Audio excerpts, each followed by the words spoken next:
Welcome to the Rim Break Rodeo. We hope this video helps. You're starting now? Plug the wireless pad into a PD USB-C adapter and confirm the pad's LED or power indicator is on. Place your S24 Ultra face up near the pad center so the rear coil aligns. You don't need perfect placement, but center it. Once done, remove any magnetic wallet or metal kickstand because they block coils. Make sure battery saver is off, and Samsung Fast Wireless Charging is enabled in settings so the phone accepts higher wattage. You should now fine-tune alignment. Slide the phone slowly until the charging icon and animation appear on screen, because the S24 Ultra requires coil overlap to negotiate full current.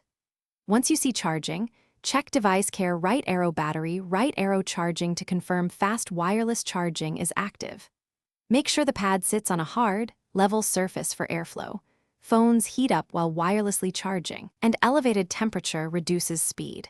If you plan overnight charging, lower brightness and enable Do Not Disturb.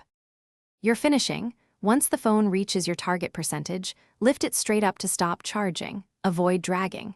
If charging is unusually slow or stops, reboot the S24 Ultra and unplug, then replug the pad. Confirm the wall adapter is PD rated.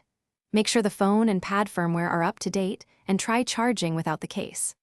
A single key troubleshooting tip. If it won't charge at all, remove the case and retry. Most wireless problems are caused by case thickness or metal. Thanks for watching. Consider subscribing if we helped you.